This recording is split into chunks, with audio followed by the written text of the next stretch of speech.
मैं आपको बताना चाहता हूं, ध्यान दीजिए। इस तरह की जो झूठी शिक्षा है कि पवित्र आत्मा को मांगने की आवश्यकता नहीं है, पवित्र आत्मा हमको मिल जाता है।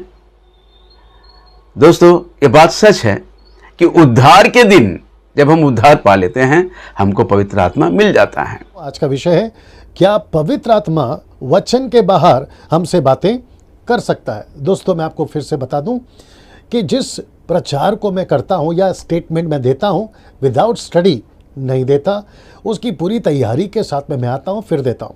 पीछे स्क्रीन के ऊपर मैंने जो विषय रखा है, ये इसलिए है क्योंकि आजकल बहुत सारी चीज़ें होती हुई समाज में दिखती है।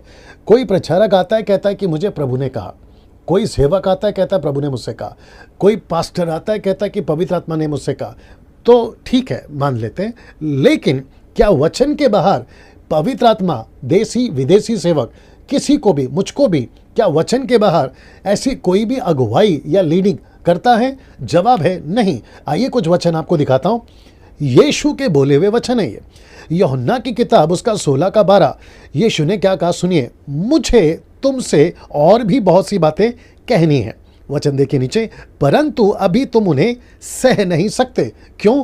क्योंकि पवित्र आत्मा आएगा और आपको बातें बताएगा ना। इसको देखिए, यूहन्ना की किताब 16 का 13, यानी कि उसका अगला वचन, परंतु जब वह अर्थात सत्य का आत्मा आएगा तो तुम्हें सब सत्य का मार्ग बताएगा, क्योंकि वह, ये इंपॉर्टेंट लाइन है, क्योंकि वह, ये वाला लाइन, क्योंकि वह अपनी ओर से ना कहेगा, परंतु जो कुछ सुनेगा वही कहेगा और आने वाली बातें तुम्हें बताएगा। तो इसका मतलब है दोस्तों कि हमें ये समझना जरूरी है, क्या पवित्र आत्मा यीशु के बाहर, यीशु के शिक्षा के बाहर ऐसा कुछ भी सिखाएगा? जवाब है नहीं। मतलब अगर यीशु ने कहा कि सत्य का आत्मा आएगा, मेरी बातों में से बताएगा, तो इसका मतलब यह हुआ कि यीशु मसीह का पवित्र आत्मा, जिसे यीशु भेजेगा अपने नाम से, वो यीशु की ही बातें बताएगा।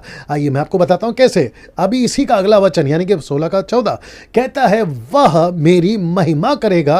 अब जरा शब्द को ध्यान दीजिए, क्योंकि वह मेरी बातों में से लेकर तुम्हें बताएगा। तो पवित्र आत्मा किसकी लीडिंग करेगा, किसकी महिमा करेगा और किसका वचन आपको बताएगा? ऑफ कोर्स यीशु मसीह का। तो पवित्र आत्मा ऐसा कोई लीडिंग नहीं करेगा। उदाहरण के तौर पे, अगर कल को अगर कोई व्यक्ति कहता है कि मुझे प्रभु की आत्मा ने कहा कि उस व्यक्ति को श्राप दो, इसलिए मैं उसे श्राप दे रहा हूं, जबकि यीशु ने कहा कि कोई तुम्हें अगर सताता है, अगर तुम्हें भला बुरा कहता है, तो तुम उसे श्राप मत दो, तो पवित्र आत्मा यीशु के स्टेटमेंट को कॉन्ट्रडिक्ट नहीं करेगा, मतलब विरोध नहीं करेगा। यीशु की बातें ही वो बताएगा। अगर यीशु ने कहा क्षमा करना है, तो पवित्र आत्मा भी कहेगा क्षमा करो। अगर यीशु ने कहा श्राप नहीं देना है, तो पवित्र आत्मा भी कहेगा श्राप नहीं देना।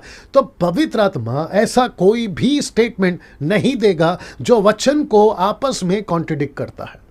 ये सीधी बात है। अभी कुछ लोग कहते हैं कि प्रभु का दास है ना, बड़ा फेमस है। तो मेरा पिछला वीडियो आपने देखा होगा, वो चाहे फेमस हो या ना हो, वो कोई भी कहता हो, साइकिल वाला सेवक हो या मोटरसाइकिल वाला सेवक हो या BMW वाला सेवक हो, हर कोई सेवक जो भी लीडिंग करता है वो पवित्र आत्मा के अनुसार होना चाहिए। दूसरे शब्दों में वचन के अनुसार होना बहुत जरूरी है। बहुत सारे प्रॉफिट है, 5 मिनट में मैं सब कुछ नहीं बता सकता हूं, लेकिन मैं चाहता हूं कि बात को समझें आप लोग। ऐसा किसी के लीडिंग में नहीं जाना, ऐसा किसी की अगुवाई में नहीं जाना जो वचन के बाहर बातें करते हो। और याद रखो, पवित्र आत्मा ऐसा कभी नहीं करेगा कि वचन के बाहर आपको लीड करेगा। ऐसी वीडियोस YouTube पे नहीं देखना, ऐसे प्रचारकों को नहीं सुनना जो वचन के बाहर बात करते हैं। अगले वीडियो में फिर आपसे मुलाकात होगी, तब तक के लिए नमस्ते।